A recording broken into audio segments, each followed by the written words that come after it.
If you're a coffee drinker, you're probably going to be really unhappy about something the Keurig people have done. They've come out with Keurig 2.0. And 2.0 uses something that Hewlett-Packard printers use, digital rights management. What does that mean to your wallet? Well, here's an ordinary looking K-cup, right? If I put it in this machine, it's not going to work. Do you know why? Because it doesn't have digital rights management to it. So what they want you to do is they want you to pay more money for one that has this digital rights management signal that goes to the machine that says green light, you can make a cup of coffee. This red light, you can't. So Krista, our brilliant general manager, who is a sometimes money saver, Lisa Coffee, once in a while, and also a coffee drinker. Explain what you have here that will not work in this machine now. This is my little refillable K-cup. So I use this every day, open it up, I put my coffee in it, my preferred coffee, and then I brew it every single day. My husband, why do you do that instead of one of these? I just prefer this coffee, honestly. I know it saves me money as well, but I prefer to have my own choice of what kind of coffee to buy, and I don't want to have to depend on buying these things all the time. I buy it by the bag, it's just so much easier. My husband uses these Dunkin' Donuts Keurigs. He likes these, he prefers these, so that's what we do in our house. So you went to brew with this in this new Keurig, and what happened? It gave me a message, oops, you can't use this, it's not a licensed Keurig product, and I was very upset. I was Clark raged. I was very upset about it. So you went on YouTube, which is where everybody goes to find the answers to everything in life. Sure. And some very clever videos have been put up that we've had on clarkhoward.com. And these videos explain how you defeat 2.0. Right, hackers have figured this out, so we're going to try it out and see if they work for us here.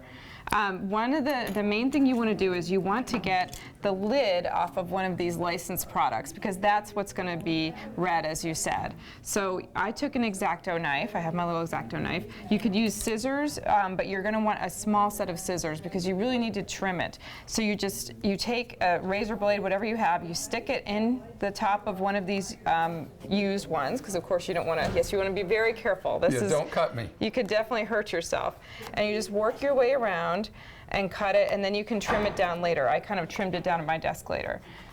And so what you end up with is one of these. You end up with just the top of the one that is licensed. And it doesn't matter if it's, of course it'll be a used one because you want to use it first and not ruin expensive coffee that you've already purchased. And then what you can do is you take one of these, let's see, I have one that has not been used, which is not licensed. You put it in the Keurig, and then you can take this and you can lay it on top of it, or I prefer to use a little piece of tape and secure it to the top of the other one that is not licensed. And then when you press it down... We need a cup. I have one. I have my cup.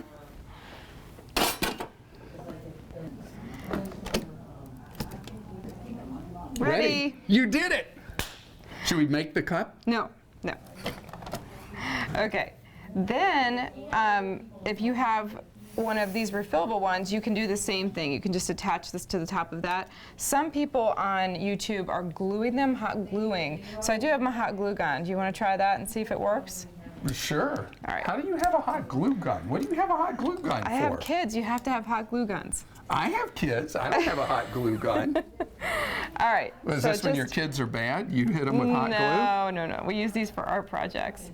Okay, so just a few dots with a hot glue gun. Who uses these for art projects with kids, really? Okay. I'm gluing it to the top. That gentleman would like a cup of coffee over there. You help him out? All right.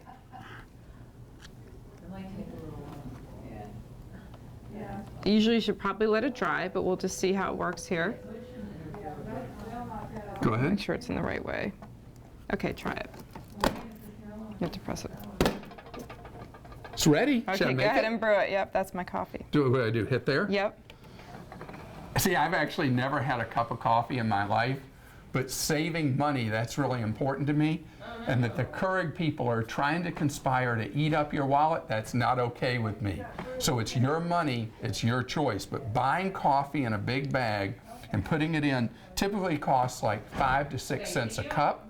These things, as you know, if you divide them out in the store, you'll see these are usually about 45 to 60 cents a cup. So you got to defeat Keurig here, or go find an older machine that is not a 2.0. There are a lot still available in stores. Your coffee is brewing right now, awfully slowly. You know, this is so much easier. I just go get my Coke Zero, I pop open the top, and then I can have all the Clark steaks from people about how I'm ruining my life by drinking a soft drink.